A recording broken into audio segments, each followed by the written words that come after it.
well, I must say a little bit proud that Andrea Servida is here in order to have an interview with Bharadwaj.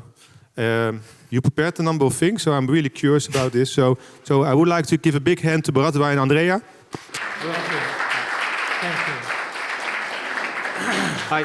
Go ahead. Yeah, okay, thank you. So, hi everyone, welcome. So, today we have, it's a great pleasure to have you here, Andrea, on this session. This is going to be a half-an-hour session it's about 25 minutes, and then we have some questions for the audience at the end. And I would like to introduce Andrea. Most of you probably know already his background. So he's retired in mid-2024 as a head of Unit for Knowledge Management and Innovative Systems in DigiConnect at European Commission. Throughout his career, 3 decades career, he held pivotal roles, including leading the e-government and trust unit and eIDAS task force. His contributions have been instrumental in shaping and implementing EU's eIDAS regulation, cornerstone for building trust and efficiency in digital market. Andrea has also made significant contributions to ICT research and policy development, advancing areas such as network security, privacy, and digital identity. He holds a degree with distinction in nuclear engineering from Politecnico di Milano and pursued doctoral studies in artificial intelligence at Queen's Mary University of London. So without further ado, please join me extending warm welcome to Andrea Servida. Thank you. So it was hard for me to compress everything in 30 seconds, so I hope I did a good job.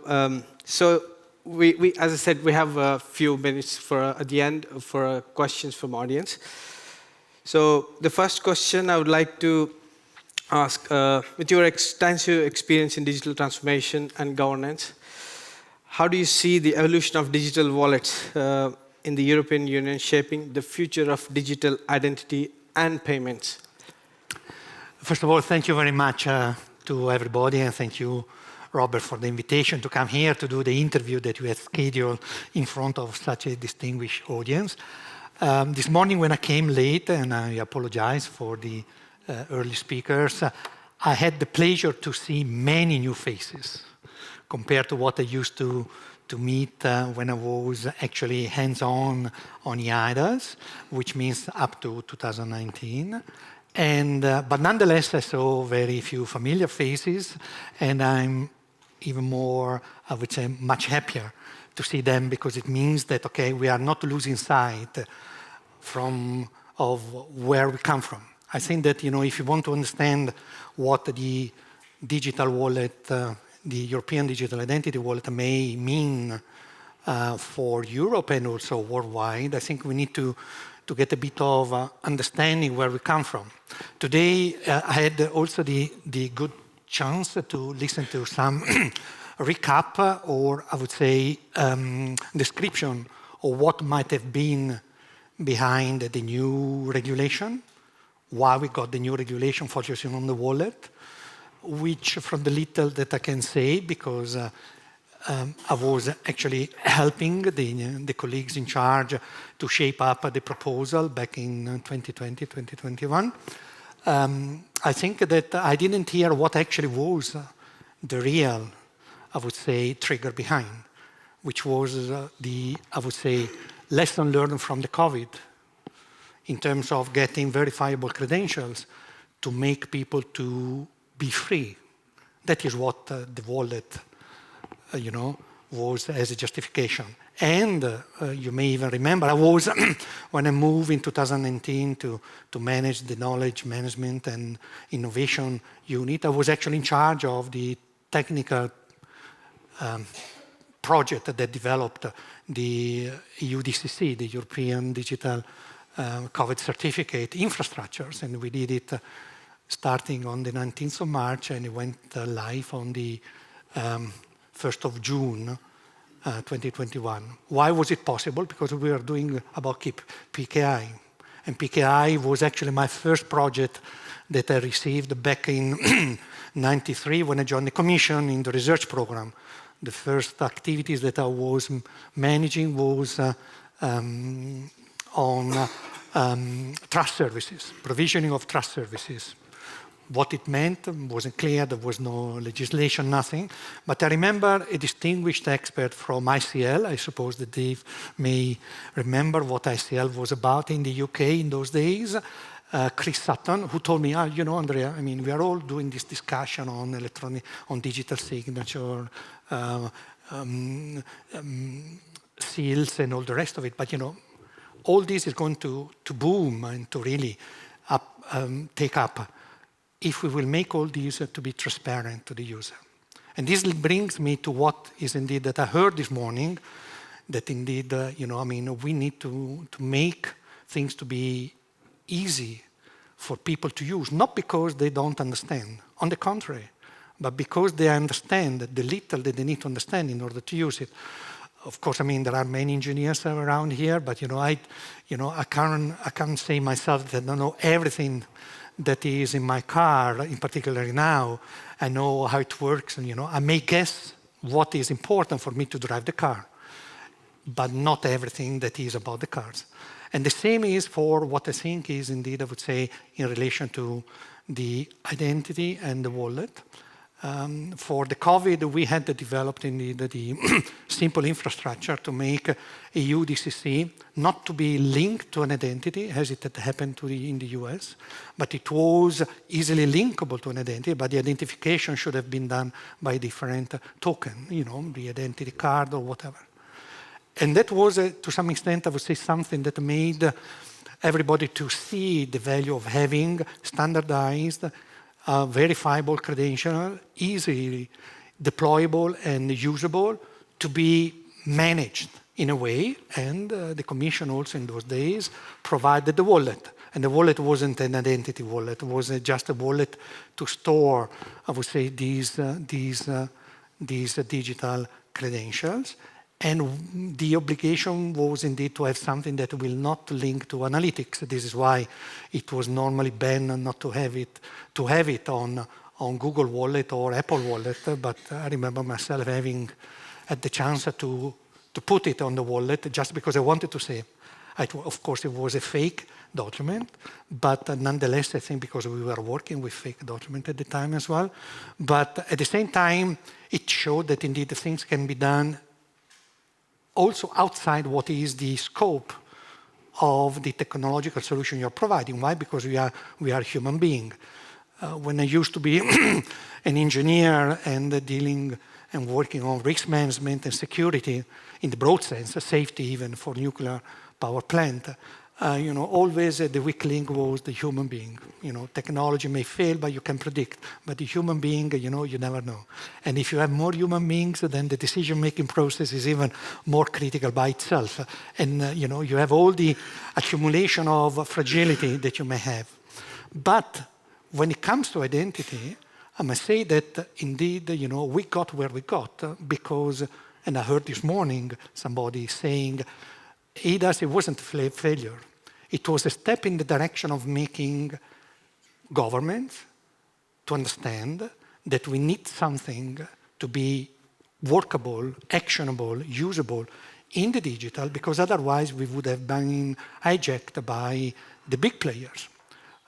You know that identity is not in the remit or in the legal mandate of the European Union. Is outside. Actually, it had been there because of a protocol that had been introduced by the UK at the time. And I know this because when we had the 9/11 and the digital and biometrics had been put into, I would say, resident, third country national resident document as a way to authenticate, there had been a lot of discussion whether or not to impose, even on citizens at the European level, to have this type of technologies to be implanted, I would say, embedded in identity document. And of course, I mean, not having the responsibility to define the content, but the format, then of course, I mean, things landed into the format. So the format of... So do you think we are in a right moment there? Market is mature to deploy this technology? I think that it is mature because, I mean, to some extent, if you don't do it, we will be overtaken, we will see the tsunami. Actually, we are already in the middle of the tsunami. But the tsunami is something that we don't see how high it is. So, but what would be the impact? How do you see the impact, societal impact or the societal economic impact? The main one is that, and I was just trying to close the point there, is that in Europe we have the possibility to make the wallet to become a commodity that will promote our values, our rules, in relation to what are the fundamental rights, the right to privacy, the right to the freedom to choose, the right to have accountable, transparent service provisioning. And I'm saying this because, I mean, very often, even myself, I got used to getting things for free. But what does it mean for free? Who is paying? With the digital identity, if we do somehow distill our principle in implementation code, then we have to make things to become visible, transparent, because, I mean, the identity in itself is not what we need. What we need are the attestation, the credentials, the token, the proofs. I think that, we are on the direction, the travel. We started in 2004 with the first discussion between member states on whether or not to have something that is interoperable and recognized cross-border. 2004. It was my former director, Paul Timmers, a Dutch, who indeed convened this type of conversation with member states. First project 2008, 2012, the proposal, and then a regulation in 2014. But the idea was to get what we have and to leverage what we have to break the ice of member states resisting to do something that will indeed help citizens and businesses, because, I pause there, we talk a lot about identity of people, but the identity of legal person is absolutely vital for simplification, for cutting the red tape that we have, because if we don't go in that direction, we will never make a public administration accountable for the laziness they have and efficiencies they have vis-a-vis what is indeed they are imposing on private sector. I hear a lot of apprehension about the safeguards and how privacy works. Are we building solutions, solving the past problems, or are we trying to do something for the future solutions? Because just the previous session, we were in the privacy session with Christina. They're all legit questions, and I'm also scared actually if someone can weaponize my data, or if I can be turned off from a system if I want to apply for a job and I'm not on LinkedIn anymore. So how do you see we are building these solutions, and what principles we should look at building these kind of solutions based on digital wallets? I think that indeed I would say technology is not the end in itself. It's a means to an end. But a means to an end is always to be governed by people. As I said, I'm a nuclear engineer, so I'm not a weapon myself because I have the knowledge on how I can construct a bomb. Because I heard also this morning, a car is a weapon, can kill people. And you see, terrorist attack, you can see cars killing people, and I heard. So everything can be weaponized. Is what we put, and it's not only technology. Technology, the very good, I would say, principle that I learned when I was doing my studies on nuclear engineering is fail-safe. We have to make the technology fail-safe. Do we have this now? No. Either you are connected or you are disconnected. Either you obey to what is indeed the sucking of your data that certain providers of information gives to you or not. With digital identity, actually becomes, because a much equitable. Why? Because you have to say which data and attribute you need for which purpose. And even more importantly, if we will move even more toward proofs, like, I have a proof that I'm a European citizen, more than 18, residing in Belgium. Then I can go and play, e-betting. Why? Because e-betting is licensed by territory. I don't need to say whether I'm Belgian or Italian, I'm a man or a female, I'm 65 or 19. I need to prove that I'm more than 18. And I think that that is where we, as Europeans, we have the responsibility with the digital wallet to make this narrative to become the lighthouse of the way in which we implement. One of the priorities that I had when I joined the software unit in the IT program in '93 was on privacy-enhancing technologies. The first program on privacy-enhancing technologies in the research programs of the Commission was actually led by my head of unit then, David Talbot, and myself. 94, 96, that was when we had the PPP by the OECD, and we were trying to implement. And what I was doing there is, it's good to have laws, but should be enforceable. If I hear what I hear today, that, okay, automotive industry are selling our data, worldwide for whatever, it means GDPR doesn't work. That is what it boils down to. Because we have the law. It's not that we don't have the law. And I think that we need to make sure, that if we want to make the GDPR to work, that we make explicit what is the purpose of data to be shared. I'm an Italian citizen. I'm registered in the national registry. Do I have a choice not to be registered there? No. Why should I give my fiscal number every time I go to the health system? They have it. They don't need it. They need to have the proof that I'm that person with that fiscal number for them to retrieve the data. In my country, we were one of the first countries who had the principle, once only principle, in law, back in the late 90s. Has it ever materialized? I mean, I'm Italian. Ever materialized? No. But let's be clear. If it wasn't because of COVID-19, we would have not have, even in Belgium, the possibility for an expatriate like me, without identity card in Belgium, to get access to the COVID certificate, because the health system was out of the interoperability network, because it's this decision of the member states. Why? Because health is a national responsibility. And it was only because of the big plan that I had myself to call the agency and the Ministry in charge of health then agreed, because my president wanted to go and show that the digital certificate was working. You would remember the first tour she made, a few countries, including Germany, showing that the Belgian certificate to a German citizen was working there, in Italy, in many countries. And it happened only by this. Why? Because to some extent, I think that the public administration are resilient to change.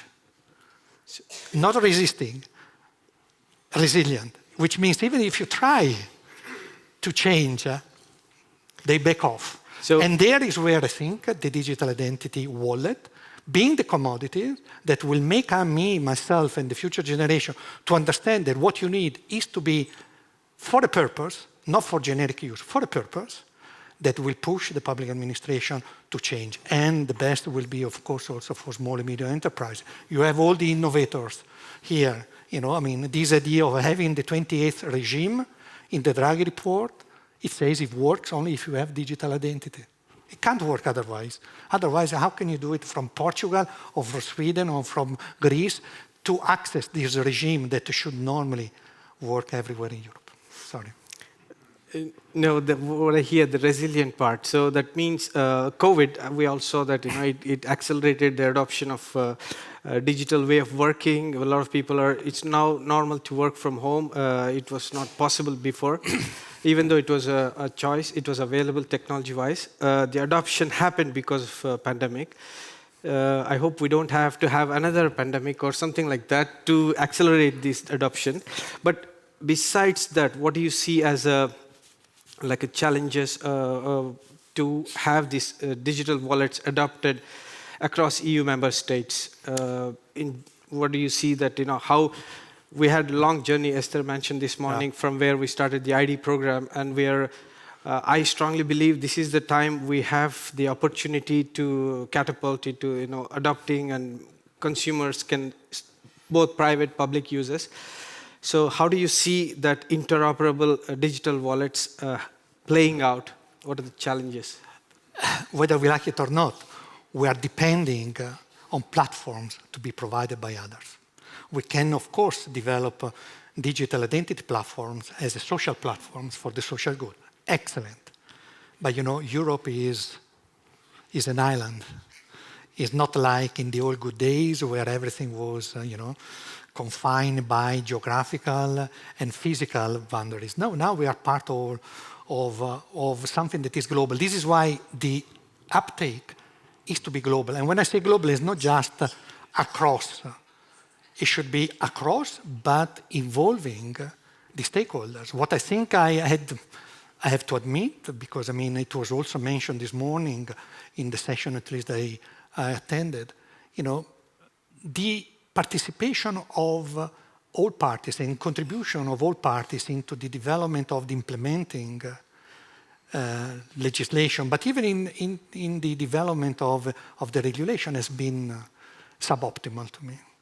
I remember myself when we did the first legislation, I was going around like crazy to get an understanding of what was indeed that would drive the possible use of digital identity, despite the fact that the first legislation is only for public services. The obligation is only for public services. But nonetheless, we had, I would say, working groups with the Google, the Facebook, the Amazon, for platform to agree on principles and rules for global interoperability of identity management system to get authentication to become the way to get access to service. Not identification. Why do they need to know my telephone number? Facebook, I remember discussion on the true identity policy of Facebook. You don't need to give the phone number. You may give a kind of a token which is enforceable, can be enforced, provided by an identity provider that says this at my request to a Facebook profile that is uniquely linked to me, and I ask the provider to say, yes, this is linked to a person, and the person is verified. Am I behaving well? Fine. I'm misbehaving, then this token is to be enforceable by those who will then look at it, get to the identity provider, and come to myself to make me, I would say, suffer the consequences of what I have done. Was this something that was good to their ears? No, of course. Why? Because, data is their business. It's not serving us. Data is their business. It's the fuel. And this is why we have the identity to becoming more and more, I would say, of interest to social networks. Because if you get the identity, then you get the money, you get the profile, then you get, the kind of hijacking of everybody. Yeah, you mentioned the separation. Well, earlier we were talking about this. You mentioned the separation of community and the commercial aspect of it. Yeah. The real building of communities and then monetizing. So you start building communities with the aim to monetize the networks or the communities will totally change. So I think the social good should be the focus. The way in which we will have to do it in Europe is to foster the understanding of how disruptive and how transformational is the digital identity in terms of representation of the properties of what will make you to be entitled to do something. I'm more than 18, I'm more than 65, I'm a man or a woman, I'm registered in a way somewhere, provided that that proof is what is indeed that is needed. And we have to get there.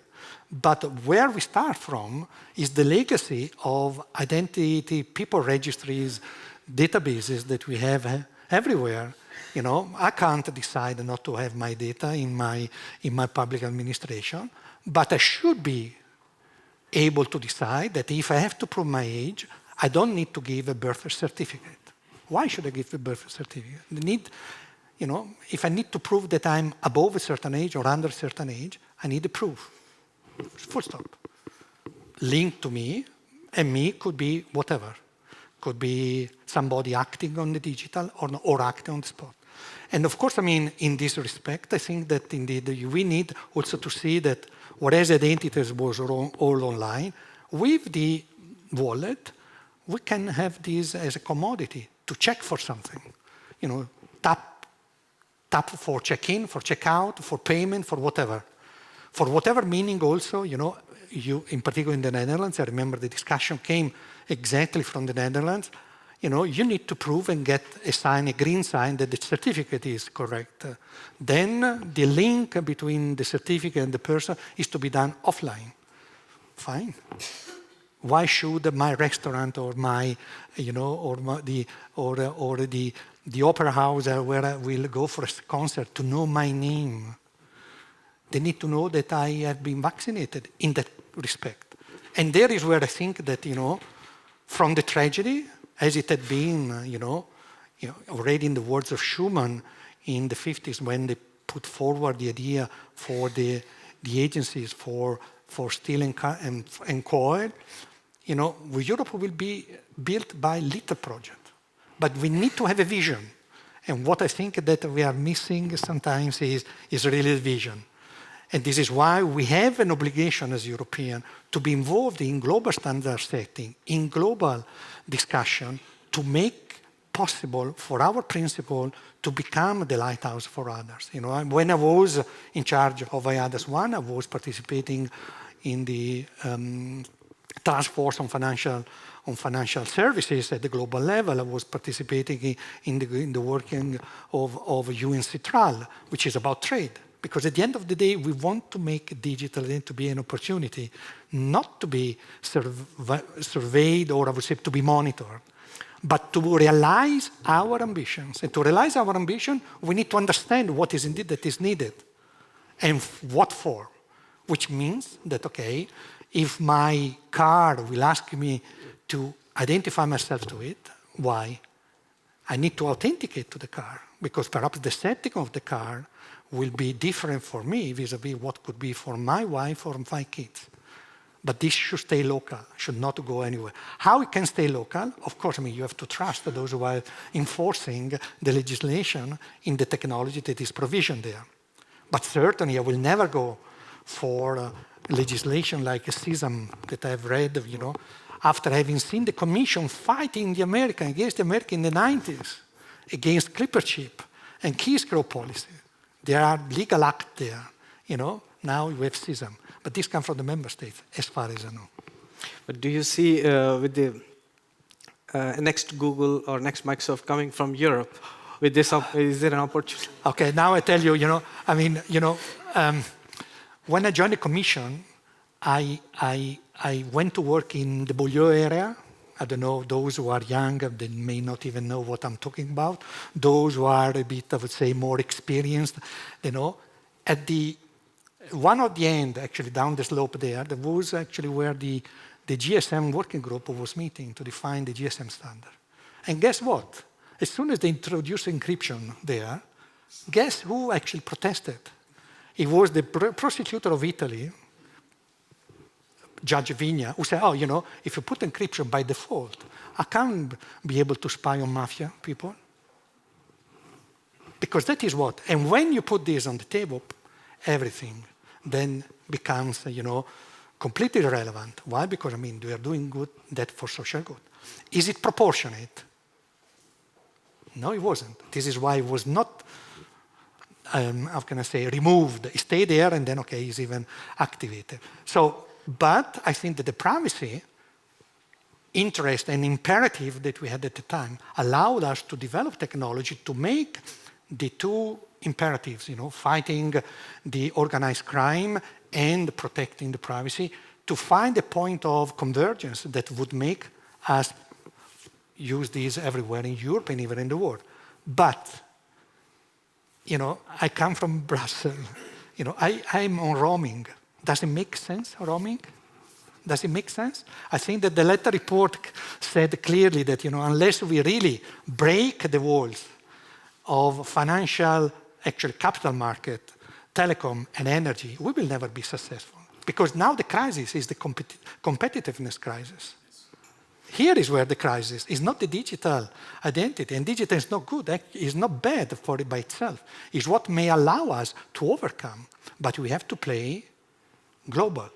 We have to be where the agenda is set. We have to be there where the new technology comes forward and is to be packaged for solution that looks very convenient, but may somehow hide a bit the infringement of principles and rules that we would not be able to accept as a European. So there is where I see the opportunity, and certainly the digital wallet, which brings the perspective of control in the hands of the one who is indeed owning the wallet. It gives the responsibility of understanding what he's doing and why he's doing, and ask a question, because we break the walls by asking questions, not by fighting, asking questions. Cool. I have one question, but because we are running short of time, so I want to take some audience questions, one or two. One question, only one. Yeah. Earlier you mentioned about how the wallet can help with reducing the amount of data that corporations or anyone is taking from us, but I am just wondering, how can you enforce the principle of limitation or data minimization, all of that stuff? Because I don't really see it as I read the frameworks and stuff like that. I think that the large corporation, the case of true identity policy of Facebook is, to me, exemplary. They were all justifying the collection of data because they needed to know whether Andrea Servida was a verified person.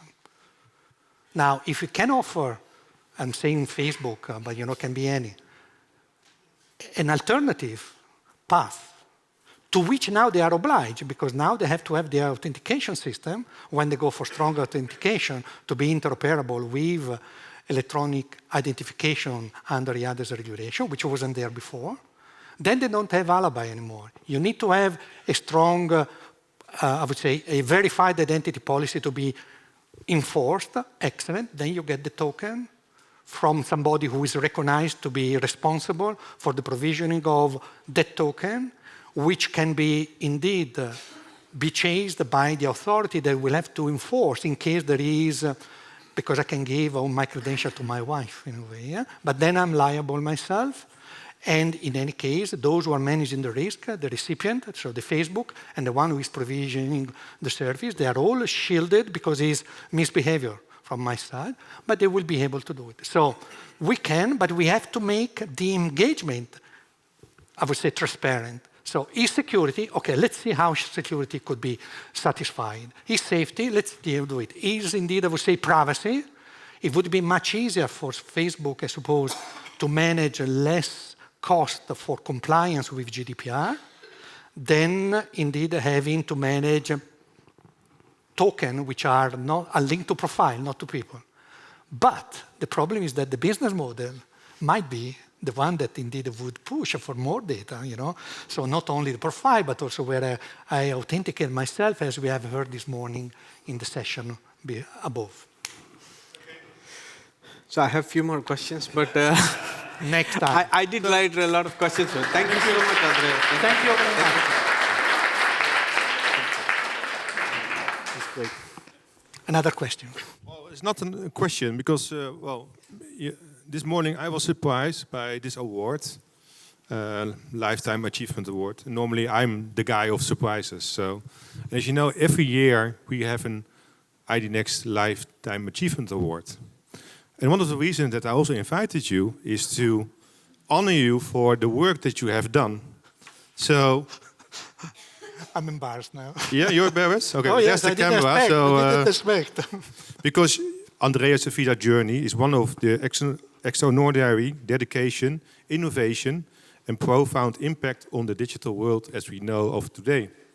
Because over the past 3 decades, Andrea has not only shaped the policies and frameworks that underpin our digital society, but also set a gold standard for leadership in trust, identity, and innovation. You served as the head of the unit e-government and trust within DG Connect at the European Commission. And in this role, you were instrumental in advancing the e-government agenda enhancing the quality innovation of public administration, and also accelerating the adoption of trusted identification and trust services across the digital single market. So your leadership empowered both the public and private sectors to embrace digital transformation with confidence, trust, and security. It goes even deeper because from 2012 until 2016, you led the IDES task force. It's a whole story, so I'm going to skip this. But it's also, everything has been discussed already today, it transformed the digital landscape by creating a predictable regulatory environment for electronic identification and trust services. Although there are a lot of debates and discussions about this, but start has been made. So thanks to your leadership, the EIDIS framework has not only increased user convenience, but also fostered trust and confidence in digital transactions across Europe.